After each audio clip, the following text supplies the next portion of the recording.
સુરતમાં રિક્ષા ભાડાના વધારાને લઈને પાંડેસરા વિસ્તારમાં મહિલાઓએ રણચંડીનું સ્વરૂપ ધારણ કર્યું હોય તે રીતે ચક્કાજામ કર્યો હતો.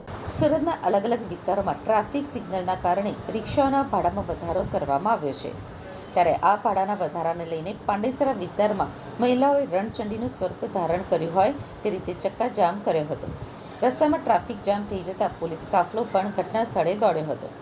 મહિલાઓએ માંગ કરી છે કે જે રીતે રિક્ષાનું ભાડું વધારવામાં આવ્યું છે તે જોતાં અમારો પગાર પણ વધારવો જોઈએ. સાથે જ ટ્રાફિક સિગ્નલ પર જે રીતે સમય વધારે જાય છે તેને પણ ઘટાડવો જોઈએ, જેથી રિક્ષા ચાલકો પણ પોતાનું ભાડું ઘટાડી શકે. બધા લોકોનો સમય વધારે વેસ્ટ થઈ રહ્યો છે તેમાં પણ ઘટાડો થાય. સુનિતા નામની મહિલાએ કહ્યું કે ટૂંકા દરના ભાડામાં પણ ખૂબ જ વધારો થયો છે. અમારી 3 મુખ્ય માંગો છે: રિક્ષાના ભાડા ઘટાડવામાં આવે, અમારો પગાર વધારવામાં આવે અને ટ્રાફિક સિગ્નલ પર જે લાંબો સમય છે તેને પણ ઘટાડવામાં આવે. આજે અમે 150થી વધુ મહિલાઓએ અહીં હલ્લાબોલ કર્યો હતો. જોકે પોલીસે આવીને મામલો શાંત કરાવ્યો હતો, પરંતુ અમારી માંગણીઓ તો યથાવત જ રહેશે.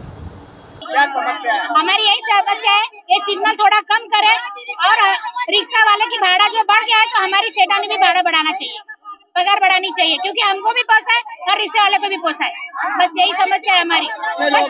हम 100 जने 100-150 ज्यादा है.